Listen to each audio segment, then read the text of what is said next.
जी का खालसा वाहिगुरु जी की फतेह। गुरु दर ते हाजिर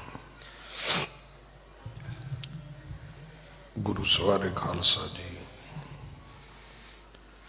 आप जी वडभागे हो जो 8वें पातशाह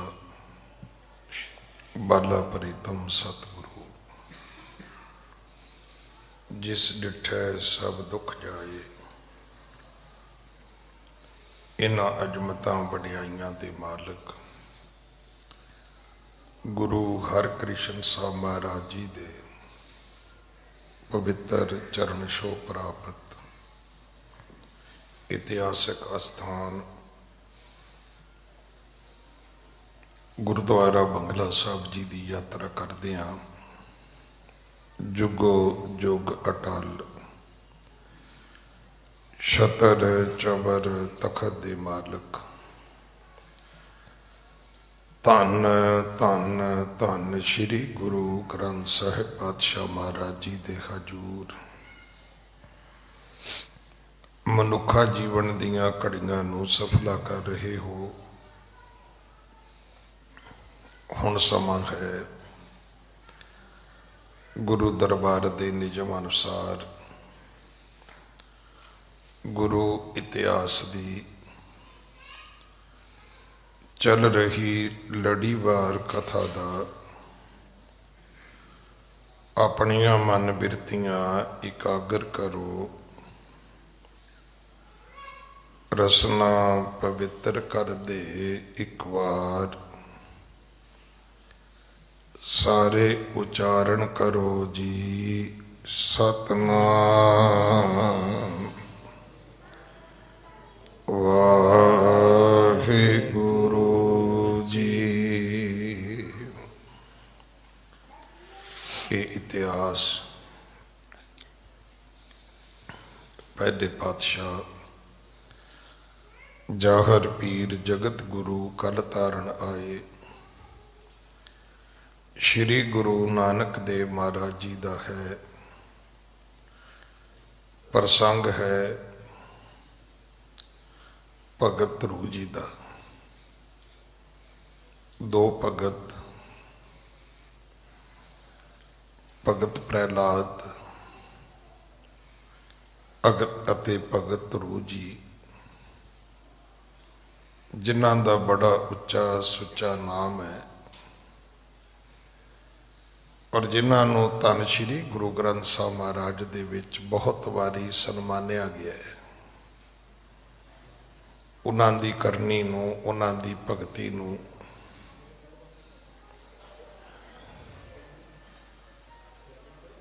सतगुरु जी ने बहुत बारी सानू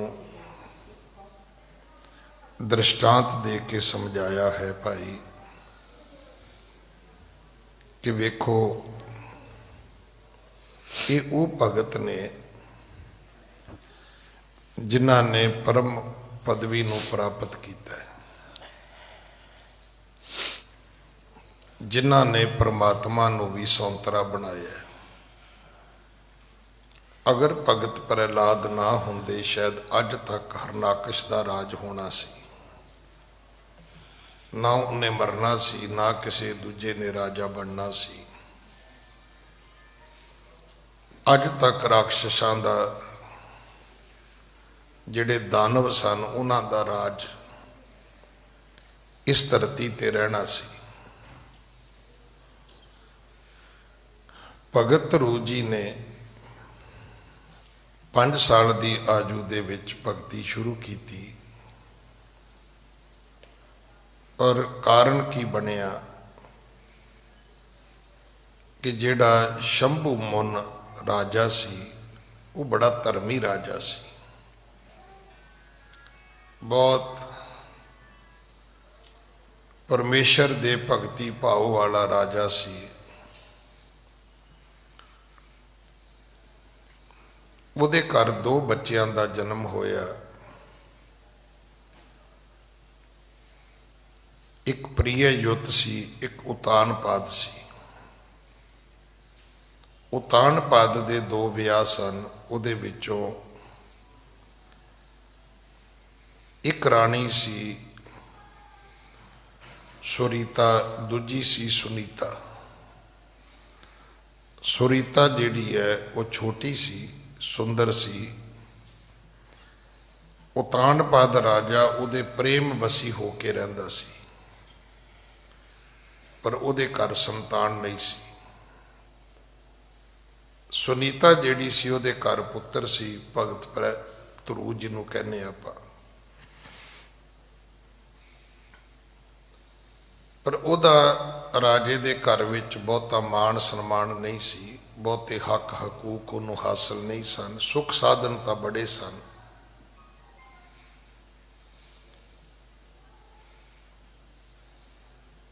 ਕਿਉਂਕਿ ਮਨੁੱਖ, ਇਹ ਠੀਕ ਹੈ ਕਿ ਪਹਿਲਾਂ ਮਨੁੱਖ ਰੋਟੀ ਰੋਜੀ ਲਈ ਤਰਸਦਾ ਹੈ, ਫਿਰ ਰੋਟੀ ਰੋਜੀ ਤੋਂ ਬਾਅਦ ਫਿਰ ਮਨੁੱਖ ਮਾਣ ਤਾਣ ਦੀ ਤਲਾਸ਼ ਕਰਦਾ ਹੈ।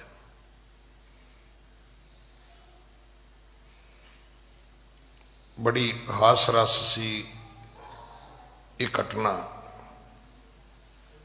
ਕਿ ਦਾਸ ਤੇ ਇੱਥੋਂ ਦੇ ਹਜੂਰੀ ਕੀਰਤਨੀਏ, ਅੱਜ ਕੱਲ੍ਹ ਉਹ ਭਾਈ ਸਾਹਿਬ ਅਮਰੀਕਾ ਨੇ, ਅਸੀਂ ਜਮਨਾ ਨਗਰ ਗਏ, ਉੱਥੇ ਮਹੰਤ ਕਰਮਜੀਤ ਸਿੰਘ ਹੋਰਾਂ ਦੇ ਕਾਲਜ ਵਿੱਚ ਬੱਚੀਆਂ ਦਾ, ਲੜਕੀਆਂ ਦਾ, ਉੱਥੇ ਸੰਤ ਨੇਚਲ ਸਿੰਘ ਜੀ ਹੋਰਾਂ ਦੇ ਨਾਮ ਤੇ ਇੱਕ ਵਿਦਿਆ ਮੰਦਰ ਹੈ। ਪ੍ਰੋਗਰਾਮ ਹੋਇਆ, ਵਾਪਸ ਆਏ, ਮਹੰਤ ਸਾਹਿਬ ਕਹਿਣ ਲੱਗੇ ਲੰਗਰ ਛਕੋਗੇ? ਤੋ ਕੀਰਤਨੀ ਜਥੇਦਾਰ ਦਾ ਜਿਹੜਾ ਸਾਥੀ ਸੀ ਉਹ ਕਹਿਣ ਲੱਗਾ, ਬਾਬਾ ਜੀ ਅਸਲ ਵਿੱਚ ਬੰਦਾ ਖਾਣ ਪੀਣ ਦਾ ਹੀ ਭੁੱਖਾ ਹੁੰਦਾ ਹੈ, ਮਿਲਣ ਗਿਲਣ ਦਾ ਕੀ ਹੈ।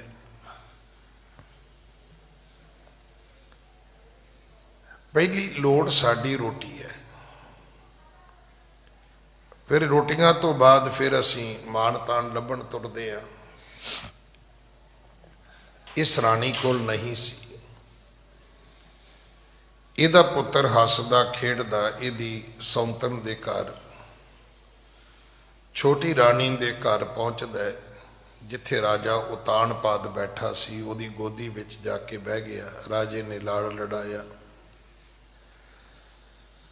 ਪਰ ਇਸ ਛੋਟੀ ਰਾਣੀ ਸੁਰੀਤਾ ਨੇ ਬਾਂਹ ਤੋਂ ਖਿੱਚ ਕੇ ਉਠਾ ਦਿੱਤਾ ਕਿ ਇਸ ਗੋਦੀ ਵਿੱਚ ਬਹਿਣਾ ਹੈ ਤੇ ਤੈਨੂੰ ਮੇਰੀ ਕੁੱਖ ਤੋਂ ਜਨਮ ਲੈਣਾ ਹੋਏਗਾ।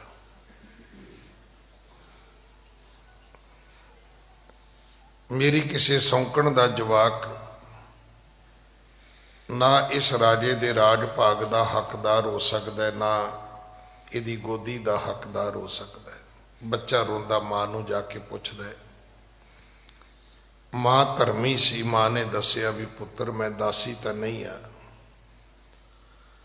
ਪਰ ਮੇਰੇ ਭਾਗ ਮਾੜੇ ਨੇ, ਮੰਦੇ ਭਾਗਾਂ ਕਰਕੇ ਮੈਨੂੰ ਹੱਕ ਹਕੂਕ ਮਾਣ ਸਨਮਾਨ ਨਹੀਂ ਮਿਲਿਆ। ਬੱਚੇ ਨੇ ਪੁੱਛਿਆ ਵੀ ਮਾਂ ਕਿਵੇਂ ਮਿਲਦਾ ਹੈ, ਕਿਸ ਉਦਮ ਤੇ ਰਾਜ ਮਿਲੇ, ਕਿਦੋਂ ਹੋਈ ਹੈ ਪਵਨ ਪੁਨੀਤਾ। ਮਾਂ ਨੇ ਦੱਸਿਆ ਵੀ ਭਗਤੀ ਕਰਨੀ ਪੈਂਦੀ ਹੈ। ਤੇ ਇਹ ਬੱਚਾ ਕਹਿੰਦੇ ਸਭ ਕੁਝ ਛੱਡ ਛਡਾ ਕੇ ਭਗਤੀ ਕਰਨ ਤੁਰ ਪਿਆ। ਅੱਗੋਂ ਨਾਰਦ ਮੁਨੀ ਜੀ ਮਿਲ ਗਏ। ਉਹਨਾਂ ਕਿਹਾ, ਕਾਕਾ ਤੇਰੀ ਖੇਡਣ ਮੱਲਣ ਦੀ ਉਮਰ ਹੈ, ਤੂੰ ਕਿੱਧਰ ਚੱਲਿਆ? ਕਹਿਣ ਲੱਗਾ ਜੀ ਭਗਤੀ ਕਰਨ। ਕਿਉਂ ਚੱਲਿਆ? ਕਹਿੰਦਾ ਇਸ ਤਰ੍ਹਾਂ ਮਤਰੇਈ ਮਾਂ ਨੇ ਮੈਨੂੰ ਕੁਝ ਕਿਹਾ ਹੈ। ਕਹਿਣ ਲੱਗਾ ਪੁੱਤਰ ਭਗਤੀ ਕਰਨ ਦਾ ਤੈਨੂੰ ਲਾਭ ਨਹੀਂ ਹੋਏਗਾ।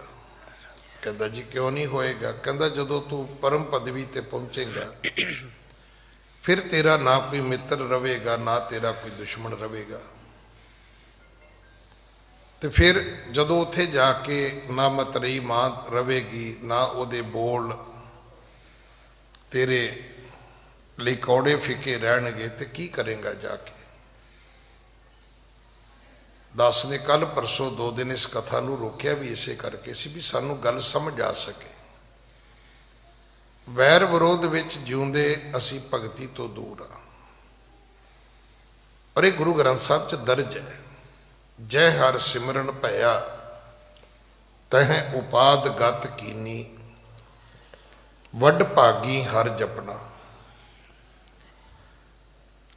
ਜਿੱਥੇ ਸਿਮਰਨ ਹੈ ਉੱਥੇ ਝਗੜਾ ਨਹੀਂ ਹੈ, ਤੇ ਜਿੱਥੇ ਝਗੜੇ ਨੇ ਉੱਥੇ ਸਿਮਰਨ ਨਹੀਂ ਹੈ। ਦੋ ਸਿਮਰਨ ਵਾਲੇ ਮਨੁੱਖ ਝਗੜਾ ਨਹੀਂ ਕਰ ਸਕਦੇ। ਝਗੜਨ ਤੋਂ ਹੀ ਪਤਾ ਲੱਗਦਾ ਕਿ ਦੋਵੇਂ ਹੀ, ਜਿਵੇਂ ਉਹ ਇੱਕ ਕਹਾਵਤ ਹੈ ਨਾ ਹਿੰਦੀ ਦੀ, ਕਿ ਥੋਥਾ ਚਣਾ ਬਾਜੇ ਕਣਾ। ਇਹ ਛੂਛੇ ਘੱਟ ਨੇ, ਜ਼ਿਆਦਾ ਬੋਲਦੇ ਨੇ। ਕਹੋ ਕਬੀਰ ਸ਼ੂਸ਼ਾ ਘੱਟ ਬੋਲੇ, ਭਰਿਆ ਹੋਏ ਸੋ ਕਬਹੂ ਨਾ ਡੋਲੇ। ਨਾਰਦ ਜੀ ਨੇ ਸਮਝਾਇਆ, ਪਰ ਇਸ ਬਾਲਕ ਨੇ ਕਿਹਾ ਵੀ ਮੁਨੀ ਜੀ ਮੈਂ ਤੁਹਾਡਾ ਬੜਾ ਸਤਿਕਾਰ ਕਰਦਾ, ਪਰ ਤੁਹਾਡੀਆਂ ਗੱਲਾਂ ਮੇਰੇ ਪੱਲੇ ਨਹੀਂ ਪੈ ਰਹੀਆਂ, ਮੈਂ ਭਗਤੀ ਕਰਾਂਗਾ। ਹੁਣ ਨਾਰਦ ਜੀ ਨਾਲ ਦੀ ਨਾਲ ਹੀ ਘੁੰਮ ਗਏ, ਕਹਿਣ ਲੱਗੇ ਕਾਕਾ ਮੈਂ ਤੇ ਤੇਰੀ ਪਰਖ ਕਰ ਰਿਹਾ ਸੀ, ਮੈਂ ਤੇ ਵੇਖ ਰਿਹਾ ਸੀ ਵੀ ਤੂੰ ਭਗਤੀ ਕਰ ਸਕੇਂਗਾ, ਕਿਉਂਕਿ ਹਰ ਕੰਮ ਕਰਨ ਵਾਸਤੇ ਇੱਕ ਨਿਸ਼ਠਾ ਚਾਹੀਦੀ ਹੈ। ਇਹ ਮਤ ਸੋਚਣਾ ਵੀ ਹਰ ਕੰਮ ਲਈ ਪੈਸੇ ਚਾਹੀਦੇ ਨੇ, ਹਰ ਕੰਮ ਦੇ ਲਈ ਤੁਹਾਨੂੰ ਕੋਈ ਸ਼ਕਤੀ, ਕੋਈ ਰਾਸ ਪੂੰਜੀ ਚਾਹੀਦੀ ਹੈ ਨਾ। ਦੁਨੀਆ ਦੇ ਵਿੱਚ ਜਿਨ੍ਹਾਂ ਲੋਕਾਂ ਨੇ ਕੀਰਤੀਮਾਨ ਸਥਾਪਿਤ ਕੀਤੇ ਨੇ, ਤੁਸੀਂ ਉਹਨਾਂ ਦੀ ਕਦੇ ਹਿਸਟਰੀ ਪੜ੍ਹ ਕੇ ਵੇਖਣਾ, ਕੱਲੇ ਕੱਲੇ ਤੁਰੇ ਨੇ ਉਹ। ਕਾਰਵਾਂ बढ़ता गया ਜੂੰ ਜੂੰ, ਜਿਵੇਂ ਜਿਵੇਂ ਮਨੁੱਖ ਤੁਰਿਆ ਉਵੇਂ ਉਵੇਂ ਕਾਫਲਾ ਜਿਹੜਾ ਸੀ ਉਹ ਵੱਡਾ ਹੁੰਦਾ ਗਿਆ। ਜਿਵੇਂ ਜਿਵੇਂ ਤੁਰੇ ਉਵੇਂ ਉਵੇਂ ਲੋਕ ਇਕੱਠੇ ਹੁੰਦੇ ਗਏ, ਸ਼ਕਤੀ ਇਕੱਠੀ ਹੁੰਦੀ ਗਈ। ਕੱਲੇ ਕੱਲੇ ਵਿਅਕਤੀ ਨੇ दिशा भी बदली और दशा भी बदली है। हुण भगत रूह कहन लगा भी नारद जी जे ते मैनू भगती बारे कुछ समझा सकते हो तो समझाओ, तुसी रोकोगे उहदा तुहानू लाभ नहीं होएगा। नारद जी ने समझा दिता। भगत रूह जी चले गए। सब बिद सुनी ध्रुव निज सरोना, पुन पद बंद कियो बन गौना। पहुंच्यो मद बुन पहुंच्यो मधु बन, तपै अरंबा जय रव तनिया पावन अंबा। जमुना दा किनारा सी, मधुबन वो थां सी जिथे जाके इन्हां ने भगती कीती है। चल नारद निरिप के ढिग आवा। हुण नारद मुनि जेड़े ने वो उत्थों वापस नहीं गए, नगरी विच आ गए। नगरी दे विच आके उन्होंने राजे नूं पुछया भी तू की कीता है। राजे ने फिर अपनी गलती मन्नी है। इथों ही अज दी ये कथा आरंभ है। हाँ जी। चल नारद नृप के ढिग आवा, सुत बिजोग जह मुख मुरझावा। जिथे राजा बैठा सी, राजे दा मुख मुरझाया होया सी। मुख मुरझाउण दा कारण ये सी कि उहदा पुत्र जिहड़ा सी उहनूं छड्ड के, उहदा राज भाग छड्ड के वो भगती करन वास्ते जंगलां विच चला गया सी। हाँ जी। भिख रिख को नृप आदर दीना, पूज पाए पर पर नमकीना। रिखी नारद मुनि नूं आया वेख के राजे उतान पाद ने उहदी पूजा अर्चा भी की ते मत्था भी टेकिया। ਅੱਜ ਵੀ ਜਿਹੜੇ ਅਸੀਂ ਕਿਸੇ ਦੇ ਸਿਰ ਤੋਂ ਸਰਵਾਰਨਾ ਕਰਦੇ ਆ, ਕੋਈ ਆਵੇ ਅਸੀਂ ਤੇਲ ਚੋਨੇ ਆ, ਕੋਈ ਆਵੇ ਅਸੀਂ ਫੁੱਲਾਂ ਦੀ ਵਰਖਾ ਕਰਦੇ ਆ, ਇਹ ਪੂਜਾ ਅਰਚਾ ਹੀ ਹੈ।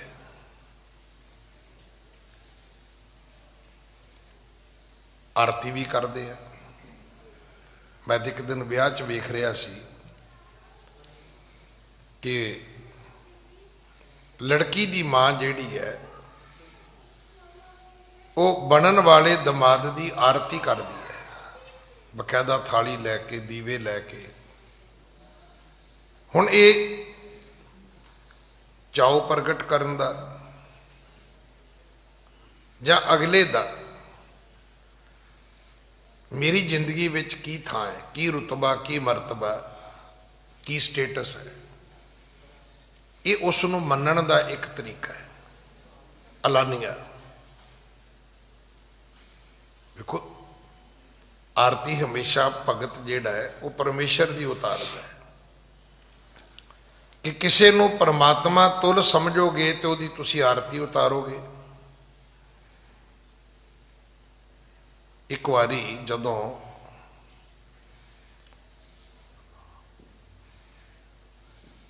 ਸ਼ਾਇਦ ਮੈਂ ਠੀਕ ਬੋਲ ਰਿਹਾ ਹੋਵਾਂ, ਸਾਡੇ ਸਪੀਕਰ ਹੁੰਦੇ ਸੀ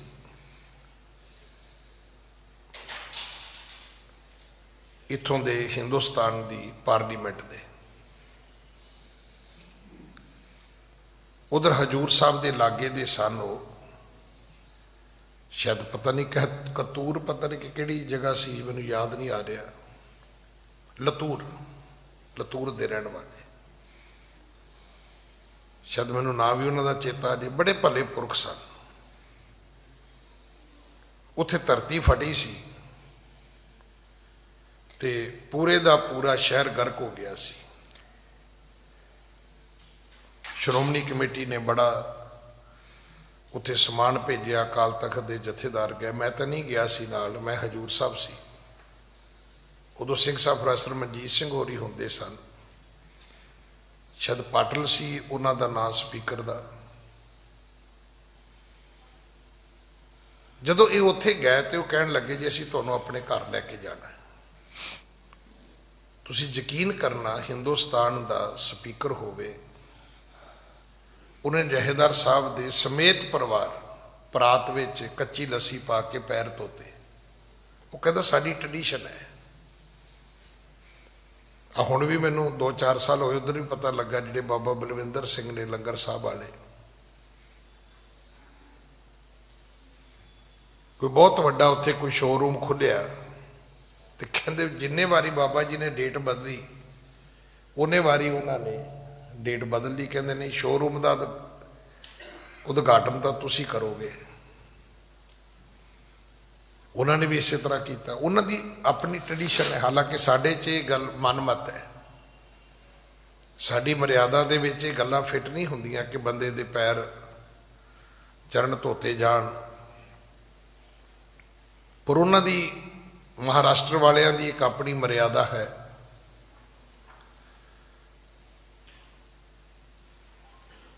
ਹੁਣ ਇਹ ਜਿਹੜਾ ਰਾਜਾ ਉਤਾਨਪਾਦ ਹੈ, ਇਹਨੇ ਜਦੋਂ ਨਾਰਦ ਮੁਨੀ ਜੀ ਆਏ ਨੇ, ਪੂਜ ਪਾਏ, ਪਹਿਲਾਂ ਪੈਰਾਂ ਦੀ ਪੂਜਾ ਕੀਤੀ ਹੈ। ਪੈਰ ਧੋਤੇ ਹੋਣਗੇ, ਕੱਪੜਾ ਲੈ ਕੇ ਉਹਨਾਂ ਨੂੰ ਪੂੰਝਿਆ ਹੋਏਗਾ। ਹੋ ਸਕਦਾ ਫਿਰ ਉੱਥੇ ਕੋਈ ਫੁੱਲ ਆਦਿਕ ਦੀ ਵਰਖਾ ਕੀਤੀ ਹੋਏਗੀ। ਫਿਰ ਪ੍ਰਣਮ ਕੀਨਾ, ਮੱਥਾ ਬਾਅਦ ਵਿੱਚ ਟੇਕਿਆ, ਪਹਿਲਾਂ ਚਰਨਾਂ ਦੀ ਪੂਜਾ ਕੀਤੀ ਹੈ। ਵੇਖ ਰੇਖ ਕੋ ਨ੍ਰਿਪ ਆਦਰ ਦੀਨਾ। ਉਤਾਨਪਾਦ ਰਾਜੇ ਨੇ ਨਾਰਦ ਮੁਨੀ ਜੀ ਦਾ ਬੜਾ ਸਨਮਾਨ ਕੀਤਾ। ਹਾਂਜੀ। ਬੋਲੇ ਹੋ ਨਾਰਦ ਮੁਨੀ ਪਰ ਬੀਨਾ, ਹੇ ਭੂਪਤ ਤਬ ਬਦਨ ਮਲੀਨਾ। ਨਾਰਦ ਜੀ ਨੇ ਪੁੱਛਿਆ ਕਿ ਭੂਪਤ, ਇਹਨੇ ਮਲੀਨ, ਮੈਲੇ, ਬੁਝੇ ਹੋਏ, ਮੁਰਝਾਏ ਹੋਏ ਮੁਖ ਨਾਲ ਕਿਉਂ ਬੈਠਾ ਹੈ? ਕਿਉਂਕਿ ਇਹ ਬਾਡੀ ਲੈਂਗੁਏਜ ਹੈ। ਅਗਰ ਆਪਾਂ ਇੱਕ ਦੂਜੇ ਨੂੰ ਪੜ੍ਹ ਸਕਦੇ ਹੋਈਏ ਤੇ ਬੜੀ ਸੌਖਾ ਹੈ, ਬੜਾ ਢੰਗ ਹੈ। ਪਿੰਡਾਂ 'ਚ ਨਾ ਜਦੋਂ ਪਿੱਛੇ ਚਾਦਰ ਦੀਆਂ ਡੱਬਾਂ ਛੱਡੀਆਂ ਹੋਣ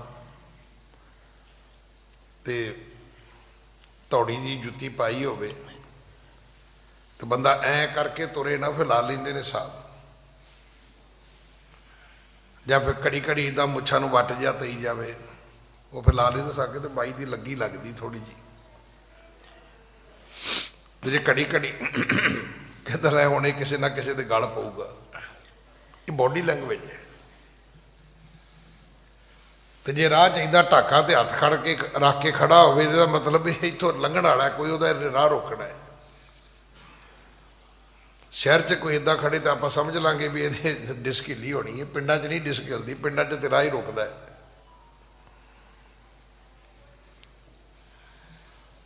ਰਾਜੇ ਦਾ ਬੁੱਝਿਆ ਹੋਇਆ ਚਿਹਰਾ ਵੇਖ ਕੇ ਨਾਰਦ ਮੁਨੀ ਜੀ ਨੇ ਪੁੱਛ ਲਿਆ।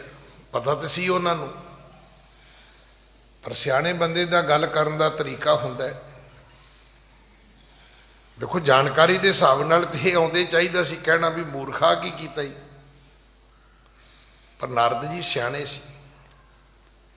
ਉਹਨਾਂ ਨੇ ਪੈਰਾਂ ਦੀ ਪਹਿਲਾਂ ਪੂਜਾ ਵੀ ਕਰਾ ਲਈ, ਮੱਥਾ ਵੀ ਟਿਕਾ ਲਿਆ। ਸਾਡੇ ਵਰਗਾ ਹੁੰਦਾ ਤੇ ਚਾਹ ਤੋਂ ਵੀ ਸਖਣਾ ਮੋੜ ਆਉਂਦਾ, ਜਾਂਦਾ ਹੀ ਲੜ ਪੈਂਦਾ, ਤੇ ਰਾਜੇ ਨੇ ਕਹਿਣਾ ਸੀ ਜਾ ਕੰਮ ਕਰ ਆਪਣਾ ਜਾ ਕੇ। ਉਹਨੇ ਪੂਜਾ ਅਰਚਾ ਕਰਾ ਲਈ ਆਪਣੀ, ਫਿਰ ਉਹਨੇ ਕਿਹਾ ਵੀ ਤੇਰਾ ਭਾਈ ਮੁੱਖ ਕਿਉਂ ਮੁਰਝਾਇਆ ਹੋਇਆ। ਹੁਣ ਕਿੱਡੀ ਵੱਡੀ ਸਿੱਖਣ ਦੀ ਗੱਲ ਹੈ। ਬੇਸ਼ੱਕ ਤੁਹਾਨੂੰ ਅਗਲੇ ਦਾ ਔਗਣ, ਅਗਲੇ ਦੀ ਗਲਤੀ, ਅਗਲੇ ਦਾ ਦੋਸ਼ ਪਤਾ ਹੈ, ਪਰ ਗੱਲ ਕਰਨ ਦਾ ਤਰੀਕਾ ਤਾਂ ਸਿੱਖ ਲਓ ਤੁਸੀਂ। ਕਿ ਆਪਾਂ ਅਗਲੇ ਨੂੰ ਗਿਆਨ ਦੇਣਾ ਚਾਹੁੰਦੇ ਜਾਂ ਅਗਲੇ ਦੀ ਬੇਇੱਜ਼ਤੀ ਕਰਨੀ ਚਾਹੁੰਦੇ ਆ? ਇਹ ਦੋ ਗੱਲਾਂ ਪਹਿਲਾਂ ਪੁੱਛ ਲਓ। ਸਾਡੇ ਵਿੱਚ ਅਸੀਂ ਬੇਇੱਜ਼ਤੀ ਕਰਨੀ ਚਾਹੁੰਦੇ, ਸਮਝਾਉਣਾ ਜਾਂ ਸਮਝਣਾ ਬਿਲਕੁਲ ਨਹੀਂ ਚਾਹੁੰਦੇ ਅਸੀਂ। ਸਾਡੀ ਅਵਸਥਾ ਗੁਰਬਾਣੀ 'ਚ ਲਿਖੀ ਹੈ, ਦੇਖ ਛਿਦਰ ਨਿੰਦਕ ਉਮਾ ਹੈ। ਕਿਸੇ ਦਾ ਔਗਣ ਵੇਖਿਆ, ਕਹਿੰਦੇ ਨਿੰਦਕ ਨੂੰ ਚਾਅ ਚੜ ਜਾਂਦਾ, ਕਹਿੰਦਾ ਹੁਣ ਇਹਦੀ ਮੈਂ ਬਣਾਵਾਂਗਾ ਰੇਲ ਗੱਡੀ। ਕਹਿੰਦਾ ਆ ਗਿਆ ਸੂਤ ਆਪਣੇ, ਕਹਿੰਦਾ ਮਿਲ ਗਈ ਫੋਟੋ, ਹੁਣ ਇਹਦੀ ਰਿਕਾਰਡਿੰਗ ਮੈਨੂੰ ਮਿਲ ਗਈ, ਹੁਣ ਇਹਦੀ ਮੈਂ ਬਣਾਵਾਂਗਾ ਗੱਤ। ਅਸੀਂ ਉਸ ਕੈਟਾਗਰੀ ਦੇ ਲੋਕ ਆ। ਨਾਰਦ ਜੀ ਨੇ ਪੁੱਛਿਆ ਵੀ ਰਾਜਾ ਇਹ ਕੀ? ਹਾਂਜੀ। ਧਰਮ ਅਰਥ ਕੋ ਬਿਗਰਿਓ ਆਜੂ, ਸੁਣਿਓ ਬਚਨ ਪਣੇ ਨਰ ਰਾਜੂ। ਧਰਮ ਅਰਥ ਕੋ ਬਿਗੜਿਓ ਆਜੂ। ਰਾਜਾ ਧਰਮ ਜਾਂ ਅਰਥ, ਕੀ ਇਹਦੇ ਦੋਵਾਂ ਦੇ ਵਿੱਚੋਂ ਕੋਈ ਚੀਜ਼ ਦਾ ਵਿਗਾੜ ਹੋਇਆ? ਧਰਮ ਕੀ ਹੈ? ਧਰਮ ਨੇ ਤੁਹਾਡੇ ਅਸੂਲ। ਅਸੀਂ ਧਰਮ ਕਿਹਨੂੰ ਸਮਝਦੇ ਹਾਂ?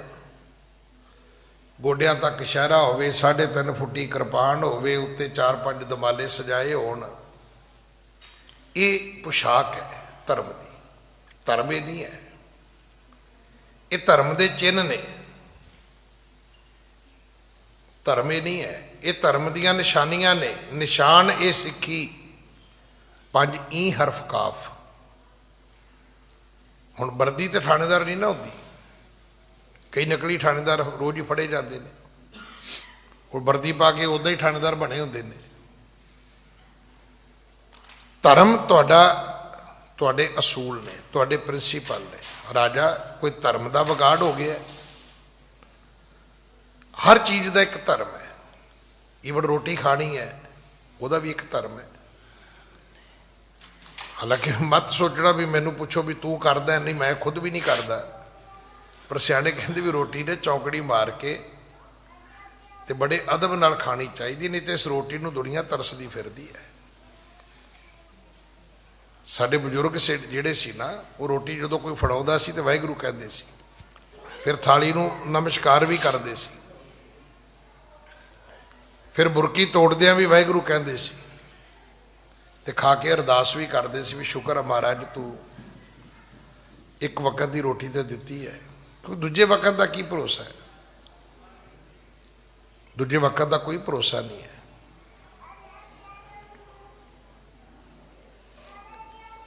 ਹੁਣ ਨਾਰਦ ਜੀ ਨੇ ਪੁੱਛਿਆ ਵੀ ਧਰਮ ਦਾ ਕੋਈ ਵਿਗਾੜ ਹੋਇਆ ਕਿ ਅਰਥ ਦਾ ਵਿਗਾੜ ਹੋਇਆ? ਅਰਥ ਕੀ ਹੈ? ਤੁਹਾਡੀ ਪ੍ਰਾਪਰਟੀ, ਤੁਹਾਡਾ ਰਾਜ ਪ੍ਰਬੰਧ, ਤੁਹਾਡੀ ਧਨ ਸੰਪਤੀ, ਤੁਹਾਡੀ ਜ਼ਮੀਨ ਜਾਇਦਾਦ ਇਹ ਅਰਥ ਵਿੱਚ ਆਉਂਦਾ ਹੈ। ਜਿਹੜੀ ਤੁਹਾਡੀ ਸੁੱਖ ਸਮਰਿੱਧੀ ਉਹ ਅਰਥ ਵਿੱਚ ਆਉਂਦੀ ਹੈ। ਜਿਹੜੇ ਤੁਹਾਡੇ ਅਸੂਲ ਨੇ, ਆਚਰਣ ਹੈ, ਤੁਹਾਡੇ ਪ੍ਰਿੰਸੀਪਲ ਨੇ, ਤੁਹਾਡੇ ਨਿਯਮ ਨੇ, ਇਹ ਧਰਮ ਚ ਆਉਂਦੇ ਨੇ। ਧਰਮ ਇਹਨਾਂ ਤਾਂ ਨਹੀਂ ਹੈ ਵੀ ਸਵੇਰੇ ਉੱਠ ਕੇ ਨਹਾ ਲਿਆ ਤੇ ਧਰਮ ਹੋ ਗਿਆ। ਸਵੇਰੇ ਉੱਠ ਕੇ ਨਹਾਉਣਾ ਵੀ ਧਰਮ ਹੈ, ਉਸ ਤੋਂ ਬਾਅਦ ਪਾਠ ਕਰਨਾ ਧਰਮ ਹੈ, ਫਿਰ ਆਪਣੇ ਮਾਂ ਪਿਓ ਦਾ ਮਾਣ ਸਨਮਾਨ ਕਰਨਾ ਵੀ ਧਰਮ ਹੈ। ਇਹ ਨਹੀਂ ਇਕੱਲਾ ਗੁਰਦੁਆਰੇ ਮੱਥਾ ਟੇਕਣਾ ਹੈ, ਮਾਂ ਪਿਓ ਨੂੰ ਵੀ ਟੇਕਣਾ ਹੈ। ਉਹਨਾਂ ਨੂੰ ਚਾਹ ਪਾਣੀ ਵੀ ਪੁੱਛਣਾ। ਇਹ ਨਹੀਂ ਵੀ ਬਾਪੂ ਦੇ ਬੂਹੇ ਦੀ ਕੁੰਡੀ ਮਾਰ ਕੇ ਤੇ ਆਪ ਗੁਰਦੁਆਰੇ ਜਾ ਕੇ ਤੇ ਲੋਕਾਂ ਨੂੰ ਚਾਹ ਪਿਆਉਂਦੇ ਫਿਰੋ। ਇੱਥੇ ਹੋਏ ਹੀ ਕੁਛ ਰਿਹਾ ਹੈ। ਮਤਲਬ ਆਪਣੇ ਬੱਚਿਆਂ ਨੂੰ ਊੜਾ ਐੜਾ ਪੜ੍ਹਾ ਨਹੀਂ ਹੋਇਆ, ਬਾਹਰ ਜਾ ਕੇ ਗੁਰਮਤਿ ਦੀਆਂ ਕਲਾਸਾਂ ਲਾਉਂਦੇ ਫਿਰਦੇ ਨੇ। ਇਸੇ ਕਰਕੇ ਗੁਰੂ ਨੇ ਆਖਿਆ ਸੀ ਪ੍ਰਥਮੈ ਮਨ ਪ੍ਰਬੋਧੇ ਆਪਣਾ। ਇਸੇ ਕਰਕੇ ਗੁਰੂ ਨੇ ਫੈਸਲਾ ਕੀਤਾ ਸੀ ਵੀ ਆਪ ਸਵਾਰੈ ਮੈਂ ਮਿਲਿਆ। ਤੂੰ ਆਪਣੇ ਆਪ ਨੂੰ ਸਵਾਰਨਾ, ਤੂੰ ਲੋਕਾਂ ਦਾ ਠੇਕਾ ਕਿਉਂ ਚੁੱਕਦਾ ਹੈ ਬਈ? ਤੂੰ ਗੱਠੜੀ ਆਪਣੀ ਸੰਭਾਲ, ਤੈਨੂੰ ਹੋਰ ਨਾਲ ਕੀ, ਤੈਨੂੰ ਚੋਰ ਨਾਲ ਕੀ। ਜਿਹੜੇ ਪੁਰਾਣੇ ਮਹਾਤਮਾ ਸੀ ਉਹ ਇਦਾਂ ਦੀਆਂ ਧਾਰਨਾ ਪੜ੍ਹਦੇ ਹੁੰਦੇ ਸੀ। ਉਹ ਕਹਿੰਦੇ ਤੂੰ ਆਪਣੀ ਗੰਢ ਸੰਭਾਲ। ਨਾਰਦ ਜੀ ਨੇ ਪੁੱਛਿਆ ਵੀ ਕੋਈ ਧਰਮ ਅਰਥ ਦਾ ਕੋਈ ਵਿਗਾੜ ਹੋ ਗਿਆ? ਸੁਣਿਆ ਬਚਨ ਭਣੇ ਨਰ ਰਾਜੂ। ਮਨੁੱਖਾਂ ਦੇ ਰਾਜੇ ਨੇ ਗੱਲ ਨਾਰਦ ਜੀ ਦੀ ਸੁਣੀ, ਫਿਰ ਉੱਤਰ ਦਿੱਤਾ। ਕਹਿਣ ਲੱਗਾ ਜੀ ਵਿਗਾੜ ਤੇ ਹੋਇਆ। ਹਾਂਜੀ। ਹੇ ਮਨ ਮੈਂ ਕਾਮੀ ਮਤਹੀਨਾ, ਲੰਪਟ ਸਦਾ ਰਹੂ ਤ੍ਰਹਿ ਦੀਨਾ। ਕਹਿਣ ਲੱਗਾ ਮੁਨੀ ਜੀ ਮੈਂ ਕਾਮੀ ਮਤਹੀਨਾ, ਹਮੇਸ਼ਾ ਆਪਣੀ ਰਾਣੀ ਦੇ ਪ੍ਰੇਮ ਵਸੀ ਹੋ ਕੇ ਰਿਹਾ। ਹਾਂਜੀ। ਬਾਲਕ ਪੰਚ ਬਰਖ ਕੋ ਜੋ, ਬਿਨ ਅਪਰਾਧ ਤਜਿਓ ਮੈਂ ਸੋਊ। ਬੱਚਾ 5 ਸਾਲ ਦਾ ਹੋ ਗਿਆ ਤੇ ਅੱਜ ਗੁਨਾਹ ਇਹ ਹੋਇਆ ਕਿ ਉਸ ਬੱਚੇ ਦਾ ਦੋਸ਼ ਕੋਈ ਨਹੀਂ ਹੈ ਔਰ ਉਹ ਬੱਚਾ ਮੈਨੂੰ ਛੱਡ ਕੇ ਚਲਾ ਗਿਆ। ਤੁਸੀਂ ਸੁਣਿਆ ਨਾ ਵੀ ਪੁੱਤਰ ਕਪੁੱਤਰ ਹੁੰਦੇ ਨੇ, ਮਾਪੇ ਕਮਾਪੇ ਨਹੀਂ ਹੁੰਦੇ। ਪਰ ਧਰੂ ਤਾਂ ਪੁੱਤਰ ਕਪੁੱਤਰ ਹੋਇਆ ਹੀ ਨਹੀਂ। ਕੋਈ ਉਹਨੇ ਗਲਤੀ ਥੋੜਾ ਕੀਤੀ, ਗਲਤੀ ਦੇ ਬਾਪ ਨੇ ਕੀਤੀ ਹੈ। ਇਹ ਗੱਲ ਨਾਰਦ ਜੀ ਨੇ ਮੰਨੀ ਹੈ। ਵੇਖੋ ਧਰਮ ਦਾ ਵੀ ਇੱਕ ਪਾਠ ਹੈ। ਆਪਣੀ ਗਲਤੀ ਨੂੰ ਮੰਨਣਾ ਧਰਮ ਦਾ ਸਭ ਤੋਂ ਵੱਡਾ ਪਹਿਲਾ ਉਪਦੇਸ਼ ਹੈ ਕਿ ਹਮ ਅਵਗੁਣ ਭਰੇ। ਜਦੋਂ ਕਿ ਕੋਈ ਨਹੀਂ ਕਹਿੰਦਾ ਕਿ ਮੇਰੀ ਗਲਤੀ ਹੈ, ਅਸੀਂ ਸਭ ਦੂਜਿਆਂ ਦੇ ਨੁਕਸ ਕੱਢਦੇ ਹਾਂ। ਆਪਣੀ ਪੀੜ੍ਹੀ ਥੱਲੇ ਸੋਟੀ ਕੋਈ ਨਹੀਂ ਮਾਰਦਾ।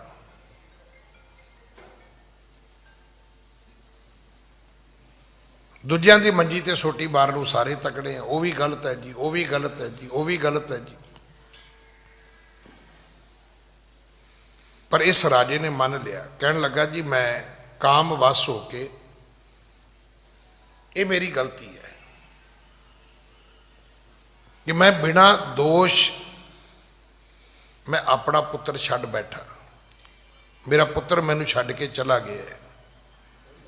ਮੈਂ ਨਾ ਟੈਲੀਫੋਨ ਵਾਲਿਆਂ ਨੂੰ ਬੇਨਤੀ ਕਰਾਂਗਾ ਵੀ ਤਰਸ ਕਰੋ ਥੋੜਾ ਜਿਹਾ। ਇਹ ਅੱਜ ਕੱਲ੍ਹ ਰਕਸ਼ੇ ਵਾਲੇ ਕੋਲੇ ਵੀ 2 ਹੁੰਦੇ ਨੇ। ਜੇ ਤੁਸੀਂ ਇਹ ਸੋਚਦੇ ਹੋ ਨਾ ਕਿ ਤੁਹਾਡੇ ਕੋਲੇ ਟੈਲੀਫੋਨ ਹੈ ਤੇ ਤੁਸੀਂ ਬੜੇ ਵੱਡੇ ਬੰਦੇ ਹੋ, ਤੇ ਇਹ ਭੁਲੇਖਾ ਕੱਢ ਦਿਓ। ਜਦੋਂ ਗੁਰਦੁਆਰੇ ਆਉਂਦੇ ਹੋ ਇਹਨੂੰ ਸਾਇਲੈਂਟ ਮੂਡ ਤੇ ਕਰ ਲਓ। ਮੈਂ ਤਾਂ ਕਈ ਵਾਰੀ ਹੈਰਾਨ ਵੀ ਫੋਨ ਦੀ ਕਾਲ ਚੁੱਕ ਕੇ ਨਾ ਭੱਜ ਪੈਂਦੇ ਨੇ, ਭਾਵੇਂ ਦੂਜੇ ਦੇ ਉੱਤੇ ਚੜ੍ਹ ਜਾਣ ਬੈਠੇ ਬੰਦੇ ਦੇ।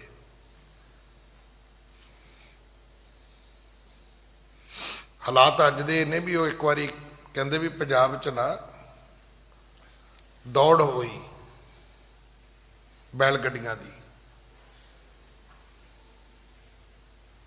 ਤੇ ਜਿਹੜੀ ਬੈਲ ਗੱਡੀ ਫਸਟ ਆਈ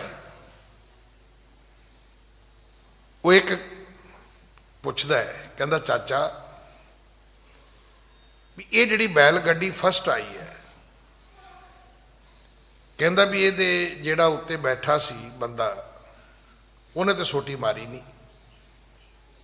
ਪਰ ਸਾਈਡ ਤੋਂ ਖਲੋਤੇ ਇੱਕ ਬੰਦੇ ਨੇ ਉਹਦੇ ਕੰਨ 'ਚ ਕੁਝ ਕਿਹਾ ਬਲਦ ਦੇ,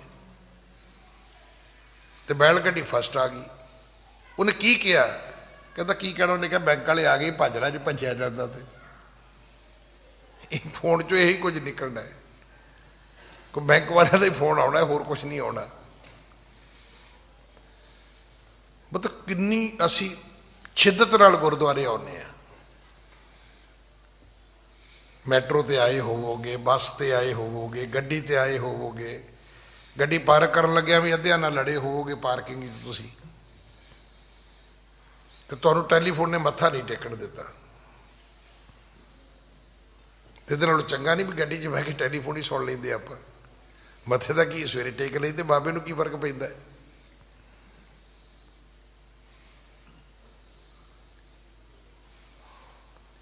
ਨਾਰਦ ਜੀ ਨੇ ਪੁੱਛਿਆ, ਰਾਜਾ ਮੰਨ ਗਿਆ, ਕਹਿਣ ਲੱਗਾ ਮੇਰੀ ਗਲਤੀ ਹੈ। ਬਾਲਕ ਪੰਚ ਬਰਖ ਕੋ ਜੋ ਬਿਨ ਅਪਰਾਧ ਤਜਿਓ ਮੈਂ ਸੋ। ਉਹਦਾ ਗੁਨਾਹ ਕੋਈ ਨਹੀਂ ਹੈ, ਪਰ ਮੈਂ ਛੱਡ ਬੈਠਾ ਉਹਨੂੰ, ਉਹ ਮੈਨੂੰ ਛੱਡ ਕੇ ਚਲਾ ਗਿਆ, ਇਹ ਮੇਰਾ ਦੋਸ਼ ਹੈ। ਪੁੱਤਰ ਕਪੁੱਤਰ ਹੁੰਦੇ ਸੀਗੇ, ਪਰ ਇਹ ਪਹਿਲੀ ਵਾਰੀ ਹੈ ਵੀ ਮਾਪੇ ਕੋ ਮਾਪੇ ਹੋ ਗਏ ਨੇ। ਮੈਂ ਹੀ ਰਾਣੀ ਦੇ ਪ੍ਰਭਾਵ ਦੇ ਵਿੱਚ ਉਸ ਬੱਚੇ ਨੂੰ ਪਿਆਰ ਹੀ ਨਹੀਂ ਦੇ ਸਕਿਆ, ਉਹਨੂੰ ਹੱਕ ਹੀ ਨਹੀਂ ਦੇ ਸਕਿਆ। ਧਰੂ ਫਿਰ ਵੀ ਮਿਲਣ ਆਇਆ ਸੀ। ਹਾਂਜੀ। ਅਬ ਉਠ ਗਇਓ ਕਰਨ ਤਪ ਬਨ ਮੈਂ, ਸ਼ੁਦਾ ਹੋਏ ਸ਼ਰਮ ਸੀਤ ਉਸਣ ਮੈਂ। ਹੁਣ ਉਹ ਮੇਰਾ ਇੱਕ ਬੱਚਾ ਜੰਗਲ ਵਿੱਚ ਚਲਾ ਗਿਆ। ਮੁਨੀ ਜੀ, ਕਦੇ ਉੱਥੇ ਧੁੱਪ ਹੋਵੇਗੀ, ਕਦੇ ਉੱਥੇ ਸਰਦੀ ਹੋਵੇਗੀ। ਉਹ ਛੋਟਾ ਜਿਹਾ ਬੱਚਾ ਕੀ ਕਰੇਗਾ ਜੰਗਲ ਵਿੱਚ? ਧੁੱਪ ਤੋਂ ਕੌਣ ਬਚਾਏਗਾ ਉਸ ਨੂੰ? ਸਰਦੀ ਤੋਂ ਕੌਣ ਬਚਾਏਗਾ ਛੋਟੇ ਜਿਹੇ ਬੱਚੇ ਨੂੰ? ਹਾਂਜੀ। ਸੋ ਕਿਮ ਸਹਿਜ ਸੰਕਟ ਭਾਰੀ, ਖਾਏ ਜਾਏ ਕੋ ਬਿਨ ਰਖਵਾਰੀ। ਏਡੇ ਵੱਡੇ ਗਰਮੀ ਸਰਦੀ ਦੇ ਸੰਕਟ ਕਿਵੇਂ ਸਹਾਰੇਗਾ? ਖਾਏਗਾ ਕੀ ਤੇ ਬਿਨਾਂ ਖਾਣ ਤੋਂ ਰਵੇਗਾ ਕਿਵੇਂ? ਤੇ ਉਹਦੀ ਜੰਗਲ ਵਿੱਚ ਰਾਖੀ ਕੌਣ ਕਰੇਗਾ? 5 ਸਾਲ ਦੇ ਬੱਚੇ ਨੂੰ ਕੋਈ ਜਾਨਵਰ ਖਾ ਜਾਏਗਾ, ਕੋਈ ਕੀੜਾ ਲੜ ਜਾਏਗਾ। ਹਾਂਜੀ। ਕਰੁਣਾ ਬਹਿਨ ਸੁਣੇ ਮੁਨ ਰਾਈ, ਹੇਤ ਪ੍ਰਬੋਧਨ ਗਿਰਾ ਅਲਾਈ। ਹੁਣ ਨਾਰਦ ਮੁਨੀ ਕਹਿਣ ਲੱਗਾ ਵੀ ਰਾਜਾ ਹੁਣ ਤੂੰ ਫਿਕਰ ਨਾ ਕਰ, ਹੋ ਗਈ ਜੋ ਗਲਤੀ ਹੋਣੀ ਸੀ ਹੋ ਗਈ ਤੇਰੇ ਕੋਲੋਂ। ਜੇ ਤੂੰ ਇਸ ਗਲਤੀ ਦਾ ਪਛਤਾਤਾਪ ਕਰੇ ਤੇ ਕੁਛ ਪਾਪ ਕੱਟ ਸਕਦਾ ਹੈ। ਪਛਤਾਤਾਪ ਨਾਲ ਕੀ ਹੁੰਦਾ ਪਤਾ ਤੁਹਾਨੂੰ? ਪਾਪ ਕਿਵੇਂ ਕੱਟਦਾ ਹੈ? ਪਾਪ ਇਸ ਤਰ੍ਹਾਂ ਕੱਟਦਾ ਕਿ ਅੱਗੋਂ ਲਈ ਨਸੀਹਤ ਮਿਲ ਜਾਂਦੀ ਹੈ। ਬੜੀ ਪੁਰਾਣੀ ਗੱਲ ਹੈ। ਬੱਚੀ ਨੇ ਫੈਸਲਾ ਕਰ ਲਿਆ ਕਿ ਵਿਆਹ ਮੈਂ ਆਪਣੀ ਮਰਜ਼ੀ ਨਾਲ ਕਰਨਾ ਹੈ। ਬੱਚੀ ਸਿੱਖਾਂ ਦੀ ਸੀ, ਬੱਚਾ ਵੀ ਸਿੱਖਾਂ ਦਾ ਸੀ। ਚਲੋ ਅੰਦਰ ਅੰਦਰ ਗੱਲ ਚੱਲਦੀ ਹੋਣੀ, ਮੁੜ ਕੇ ਉਹ ਮੇਰੇ ਕੋਲ ਆ ਗਏ, ਮੈਂ ਵੀ ਗਿਆ। ਮੈਂ ਖੁਦ ਲੜਕੀ ਦੇ ਮਾਪਿਓ ਅੱਗੇ ਹੱਥ ਜੋੜੇ। ਮੈਂ ਕਿਹਾ ਤੁਸੀਂ ਦੋਵੇਂ ਗੁਰਸਿੱਖ ਪਰਿਵਾਰ ਹੋ, ਤੁਹਾਡੇ ਬੱਚੇ ਵੀ ਗੁਰਸਿੱਖ ਨੇ, ਬੱਚਿਆਂ ਨੇ ਤੁਹਾਨੂੰ ਹੀ ਕਿਹਾ ਹੈ ਨਾ, ਬੱਚੇ ਨੇ ਘਰੋਂ ਭੱਜ ਕੇ ਕੋਈ ਮੈਰਿਜ ਤਾਂ ਨਹੀਂ ਕੀਤੀ? ਜਾਂ ਤਾਂ ਵੀ ਇਹਨਾਂ ਨੇ ਕੋਰਟ ਮੈਰਿਜ ਕਰ ਲਈ ਹੈ ਜੀ। ਕਹਿੰਦੇ ਨਹੀਂ। ਮੈਂ ਕਿਹਾ ਫਿਰ ਤੁਸੀਂ ਵਿਆਹ ਕਰ ਦਿਓ। ਉਹ ਲੜਕੀ ਦਾ ਮਾਪਿਓ ਜੀ, ਨਾ ਜੀ ਮਰ ਜਾਵਾਂਗੇ ਜੀ। ਮੈਂ ਕਿਹਾ ਮੈਂ ਤੁਹਾਨੂੰ ਗੱਲ ਕਵਾਂ? ਕਹਿੰਦੇ ਕੀ? ਮੈਂ ਕਿਹਾ ਤੁਸੀਂ ਤਵਾਰੀਖ ਗੰਦੀ ਕਰਨੀ, ਹੋਰ ਕੁਛ ਨਹੀਂ ਕਰਨਾ। ਕਹਿੰਦੇ ਅਸੀਂ ਸਮਝੇ ਨਹੀਂ। ਉਹੀ ਗੱਲ ਹੋਈ, ਲੜਕੀ ਲੜਕੇ ਨੇ ਘਰੋਂ ਜਾ ਕੇ ਵਿਆਹ ਕਰ ਲਿਆ। ਮਹੀਨੇ 6 ਨਹੀਂ ਕੱਟੇ। ਹੁਣ ਕੁੜੀ ਦੀ ਮਾਂ ਦਾ ਕਦੇ ਬਲੱਡ ਘਟੇ, ਕਦੇ ਬਲੱਡ ਵਧੇ। ਹਾਏ ਮੇਰੀ ਧੀ, ਹਾਏ ਮੇਰੀ ਧੀ, ਹਾਏ ਮੇਰੀ ਧੀ। ਤੁਸੀਂ ਯਕੀਨ ਕਰਨਾ 9 ਮਹੀਨਿਆਂ ਬਾਅਦ ਉਹ ਵਰਤਨ ਵੀ ਲੱਗ ਗਿਆ। ਫਿਰ ਮੈਂ ਕਿਹਾ ਤਵਾਰੀਖ ਗੰਦੀ ਹੋਈ। ਕਹਿੰਦੇ ਕੀ? ਮੈਂ ਕਿਹਾ ਅੱਗੋਂ ਤੁਸੀਂ ਧੀਆਂ ਨੂੰ ਰਾਹ ਦੱਸਤਾ ਵੀ ਮਰਜ਼ੀ ਨਾਲ ਵਿਆਹ ਕਰ ਲਓ, ਮਾਂ ਪਿਓ ਦਾ ਕੀ ਹੈ? ਇਹਨਾਂ ਦਾ ਬਲੱਡ ਘਟੇਗਾ, ਆਪੇ ਮਗਰ ਤੁਰੇ ਆਉਣਗੇ। ਤੇ ਜੇ ਤੁਸੀਂ ਵਿਆਹ ਕਰਦੇ ਤੇ ਇੱਕ ਮੈਸੇਜ ਇਹ ਜਾਣਾ ਸੀ ਕਿ ਮਾਂ ਪਿਓ ਦੀ ਮਰਜ਼ੀ ਤੋਂ ਬਿਨਾਂ ਸ਼ਾਦੀ ਨਹੀਂ ਹੋ ਸਕਦੀ। ਮੈਂ ਕਿਹਾ ਤੁਸੀਂ ਤਵਾਰੀਖ ਗੰਦੀ ਕੀਤੀ ਹੈ, ਬਾਕੀ ਕੁਝ ਨਹੀਂ ਕੀਤਾ। ਜਾਂ ਤੇ ਹੁਣ ਛੱਡੋ ਧੀ ਨੂੰ ਵੀ ਨਹੀਂ ਬੱਚੇ ਤੂੰ ਆਪਣੀ ਮਰਜ਼ੀ ਨਾਲ ਵਿਆਹ ਕੀਤਾ, ਤੂੰ ਆਪਣੇ ਘਰ, ਅਸੀਂ ਆਪਣੇ ਘਰ। ਤੇ ਜੇ 6 ਮਹੀਨੇ ਨਹੀਂ ਤੁਸੀਂ ਕੱਟੇ ਤੇ 6 ਮਹੀਨੇ ਪਹਿਲਾਂ ਮੈਂ ਵੀ ਤੁਹਾਨੂੰ ਹੱਥ ਜੋੜਨ ਆਇਆ ਸੀਗਾ ਵੀ ਆਪਾਂ ਰਲ ਮਿਲ ਕੇ ਬੱਚੇ ਦਾ ਵਿਆਹ ਕਰਦੇ, ਵੀ ਦੋਵੇਂ ਪਰਿਵਾਰ ਤੇ ਸਿੱਖ ਪਰਿਵਾਰ ਨੇ, ਦੋਵੇਂ ਪਰਿਵਾਰ ਅੰਮ੍ਰਿਤਧਾਰੀ ਪਰਿਵਾਰ ਸੀਗੇ, ਵੀ ਚਲੋ ਬੱਚਿਆਂ ਨੇ ਇੱਕ ਦੂਜੇ ਨੂੰ ਪਸੰਦ ਕੀਤਾ, ਫਿਰ ਤੁਹਾਨੂੰ ਦੱਸਿਆ, ਉਹ ਕਿਹੜਾ ਘਰੋਂ ਭੱਜ ਗਏ ਨੇ। ਜਦ ਨਾ ਬੱਚੇ ਘਰੋਂ ਭੱਜ ਜਾਣ ਫਿਰ ਤੇ ਹੁੰਦਾ ਵੀ ਚਲੋ ਬੱਚਿਆਂ ਨੇ ਸਾਡੀ ਇੱਜ਼ਤ ਨਹੀਂ ਰੱਖੀ ਜੀ, ਸਾਡੀ ਬੇਇੱਜ਼ਤੀ ਕਰ ਦਿੱਤੀ ਜੀ। ਬਾਕੀ ਇੱਕ ਤਵਾ ਰੀ ਗੰਦੀ ਹੋਏਗੀ, ਉਹ ਕੀ ਕਿ ਅੱਗੋਂ ਤੋਂ ਮੈਸੇਜ ਮਿਲੇਗਾ ਵੀ ਮਾਂ ਪਿਓ ਦਾ ਕੀ ਆਪੇ ਮਗਰ ਭੱਜੇ ਆਉਣਗੇ, ਤਾਂ ਕਰੋ ਆਪਣੀ ਮਰਜ਼ੀ ਕਰੋ। ਇਸੇ ਕਰਕੇ ਜਦੋਂ ਕੋਈ ਬੰਦਾ ਮਾਫੀ ਮੰਗਦਾ ਹੈ, ਜਦੋਂ ਆਪਣੀ ਗਲਤੀ ਦਾ ਅਹਿਸਾਸ ਕਰਦਾ ਹੈ, ਤਾਂ ਇੱਕ ਮੈਸੇਜ ਆਉਂਦਾ ਹੈ ਦੁਨੀਆ ਵਿੱਚ ਵੀ ਗਲਤੀ ਨਾ ਕਰਿਓ। ਵੇਖ ਲਓ ਬੰਦਾ ਅੱਜ ਤੱਕ ਪਛਤਾ ਰਿਹਾ ਆਪਣੀ ਗਲਤੀ ਨੂੰ। ਇਸੇ ਕਰਕੇ ਉਹ ਪਾਪ ਜਿਹੜਾ ਹੈ ਨਾ ਉਹ ਅੱਧਾ ਅੱਧਾ ਮਾਫ ਹੋ ਜਾਂਦਾ ਹੈ। ਨਾਰਦ ਜੀ ਕਹਿਣ ਲੱਗੇ ਤੂੰ ਗਲਤੀ ਮੰਨ ਲਈ ਆਪਣੀ, ਇਹ ਅੱਛੀ ਗੱਲ ਹੈ, ਪਰ ਮੈਂ ਤੈਨੂੰ ਇੱਕ ਅਗਲੀ ਗੱਲ ਦੱਸਾਂ। ਹਾਂਜੀ। ਸੁਤ ਕੇ ਹੇਤ ਨ ਸੋਚ ਰਜਾਨਾ, ਈਸ਼ਰ ਬਸੈ ਸਰਬ ਇਸ ਥਾਨਾ। ਰਾਜਾ ਤੂੰ ਆਪਣੇ ਰਾਜ ਭਾਗ ਦਾ ਫਿਕਰ ਤਾਂ ਕਰ, ਬੱਚੇ ਦਾ ਫਿਕਰ ਕਿਉਂ ਕਰਦਾ? ਤੂੰ ਕੀ ਸੋਚਦਾ ਵੀ ਇੱਥੇ ਰਾਖੀ ਤੂੰ ਕੀਤੀ ਹੋਈ ਸੀ ਬੱਚੇ ਦੀ? ਨਾ, ਇੱਥੇ ਵੀ ਬੱਚੇ ਦੀ ਰਾਖੀ ਰੱਬ ਕਰਦਾ ਸੀ, ਉੱਥੇ ਵੀ ਬੱਚੇ ਦੀ ਰਾਖੀ ਰੱਬ ਕਰੇਗਾ।